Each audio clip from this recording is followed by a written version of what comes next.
Hi everyone, this is Miss Michaela, and in this video I will be reading the chapter The Jewels to you and The Key. And the jewel starts on page 91 in the PDF. Yes, it was war, all right. Right away the supermarkets were empty. I'm not sure it's even worth getting a cart.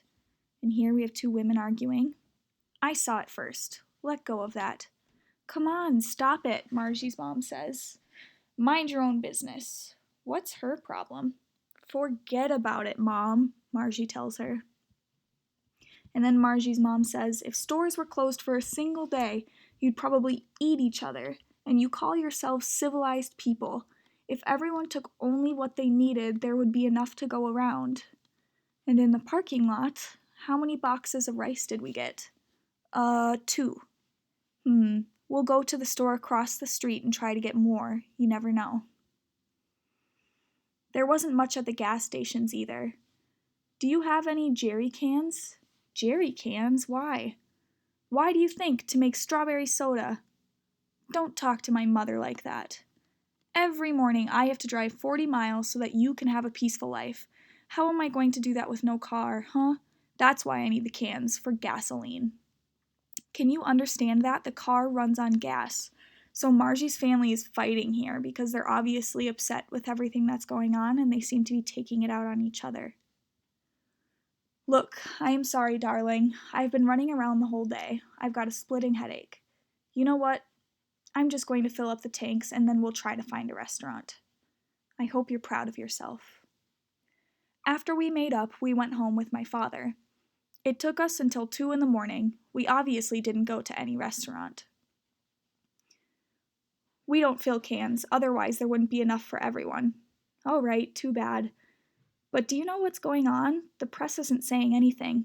Of course they're not saying anything. It's a huge mess. Iraq bombed the refinery at Abadan. Oh, my God, Molly. Oh, no. Oh, God, no. Molly was my mother's childhood friend. She lived in Abadan with her husband and 2 kids.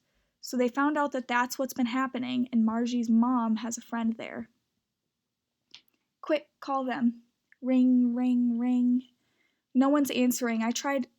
And then Margie's dad says, did you try her mother? She should know what happened. She says, I tried her place too, but she's deaf. So nobody is answering the phone at her mother's friend's place. After Abadan, every border town was targeted by bombers. Most of the people living in those areas had to flee northward, far from Iraqi missiles. So everyone is fleeing. Ding dong. Who could that be at this hour? I have no idea. Molly? So it's her friend from Abadan. Everything's destroyed. Hey, it'll be okay. Calm down. Look at this. That's all I could save. Oh, and it looks like he has some jewelry here, maybe? Come on, boys. I'll fix you some hot chocolate. I don't like it. Me neither.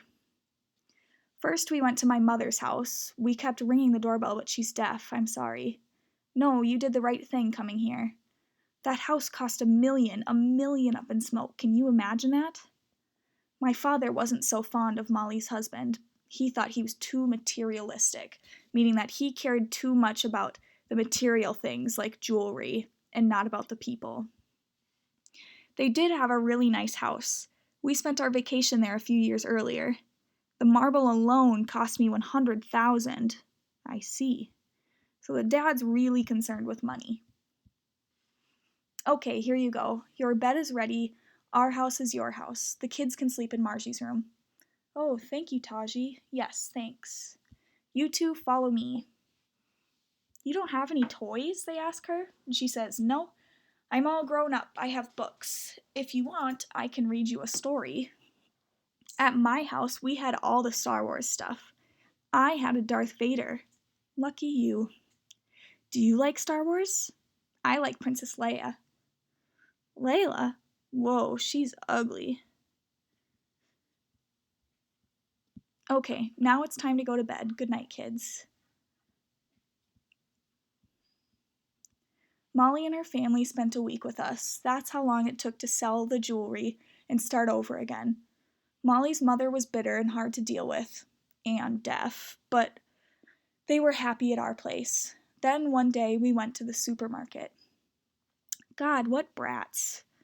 I want that. I want that over there. So Margie doesn't like these two boys and she thinks they're brats. Hey, they still have kidney beans. We can make chili tonight. Okay, we'll just forget about the flatulence factor. What's flatulence, they ask. Well, farts, and they have question marks. And then they're all laughing. Ha ha ha. Since the refugees have descended to Tehran, you can't get anything to eat anymore, says one lady in the background, and the other lady says, you're right there. They take everything, so they're talking about the refugees. My neighbor even said she heard that their women are prostituting themselves. No dignity at all. So Margie and her mom and Molly's family are surprised to hear this because Molly's family are refugees. Soon it won't be just food. With all those sluts out there, we're going to have to watch our husbands. Anyway, as everyone knows, Southern women are all whores. It's terrible what you're saying, says Margie's mom, and Molly says, how humiliating. And the boys still laughing about farts. To have the Iraqis attack and to lose in an instant everything you had built over a lifetime, that's one thing. But to be spat upon by your own kind, it's intolerable. So she's saying they lost their house, they lost all of these other things, but for other people in the country to talk so poorly about them is intolerable. It's even worse. I felt so ashamed for myself and felt so sorry for her. All right, the key. This is on page 98. The Iraqi army had conquered the city of Khorramshahr. Their arms were modern, but where Iraq had quality, we had quantity. Compared to Iraq, Iran had a huge reservoir of potential soldiers. The number of war martyrs emphasized that difference. So remember, a martyr is a person who dies for a cause. Can you help me style my hair? Have you seen all these casualties? How can I not see? They're doing all they can to show how many people have died. The streets are packed with nuptial chambers. According to the Shiite tradition, when an unmarried man dies, a nuptial chamber is built for him. That way, the dead man can symbolically attain carnal knowledge. It was obvious that many of the fighters died virgins. Mom, don't all those dead mean anything to you? Of course they mean something to me, but we are still living. Our country has always known war and martyrs, so like my father said, when a big wave comes, lower your head and let it pass. That's very Persian, the philosophy of resignation. I agreed with my mother. I too tried to think only of life. However, it wasn't always easy. At school, they lined us up twice a day to mourn the war dead. They put on funeral marches, and we had to beat our breasts. So here they are, at school, mourning the war dead. I remember my initiation. It was the first day of class after summer vacation. Welcome, girls of Iran. The war has taken the flower of our nation's youth. Then the loudspeakers started to sing. Let's go, children, on the heart. And all together we began the session. It wasn't as bad as one might think. We'd seen it before. Hitting yourself is one of the country's rituals. During certain religious ceremonies, some people flagellated themselves brutally, sometimes even with chains. It could go very far. Sometimes it was considered a macho thing. So she's talking about how hitting yourself is a ritual in religious ceremonies. After a little while, no one took the torture sessions serious anymore. As for me, I immediately started making fun of them. The martyrs, kill me. Satrapi, what are you doing on the ground? I'm suffering, can't you see? Every situation offered an opportunity for laughs, like when we had to knit winter hoods for the soldiers. Stop that, or I'll call the principal. Or when we had to decorate the classroom for the anniversary of the revolution. What are these garlands? Toilet paper? So they're all trying to find ways that they can laugh. You're as worthless as your decorations. You're worthless. You hear me? Worthless. And then someone says, poo poo. Who said that? Who was it? Does she have the courage to stand up? If not, you'll all be punished. Well, who was it? We were completely united. You're all suspended for a week, and they make fun of her. I think that the reason we were so rebellious was that our generation had known secular schools. Obviously, they called our parents in. Your children have no respect for anything, no self-control. The basis of education comes from the family. Stop right there. You're saying that we don't know how to educate our children? Listen, we're at war. A lot of children don't even have school these days. Yours have a rare opportunity, so you should make sure they are well behaved. Well behaved so they can hit themselves twice a day? So they can be covered from head to toe? So that they can be forbidden to play like the kids they are? Oh. So the teacher brought the parents in to make their kids behave better, but the parents are fighting back. Anyway, that's how it is. Either they obey the law or they're expelled. And make sure they wear their veils correctly. If hair is as stimulating as you say, then you need to shave your mustache, Margie's dad said. And then she says, my father actually said that.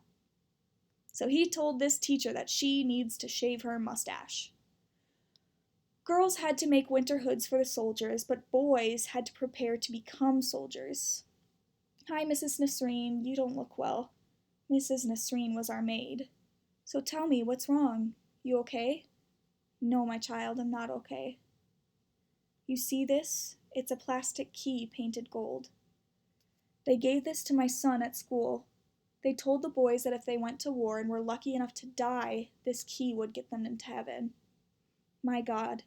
It's okay. Cry. Let yourself go. I'll make some tea. So they gave her son this key and said that if he goes to war and is lucky enough to die, he'll be able to get into heaven because he has this plastic key. I've suffered so much. I raised my 5 kids with the water of my tears. Now they want to trade this key for my oldest son. All my life I've been faithful to the religion. If it's come to this, well, I can't believe in anything anymore. And the child, what does he say? They told him that in paradise there will be plenty of food, women, and houses made of gold and diamonds. Women? Margie's mother asks. Yeah, well, he's 14 years old. That's exciting. Bring him here. I'll talk to him. Well, I'm off to school. On the way, I thought of my cousin, Payman. He was also 14. When I got back from school, listen, child, those are just made-up stories. What hell? What paradise? Hi. Listen instead of stuffing your face. Think about when you're grown up, you will go to college, you will become somebody. I'll marry her, he says and points to Margie. You idiot, she says, and then slaps him on the head. Stop, it's no big deal. I'm going to my room, Margie says. Hey, Payman, she calls her cousin.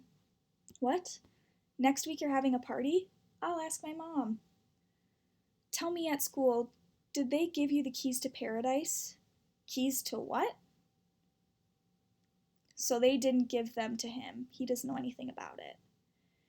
Mom, Payman, my cousin, invited me to go to a party. Can I go? Ding dong. Ooh, Shahab. Hey. Hi. Shahab was another cousin.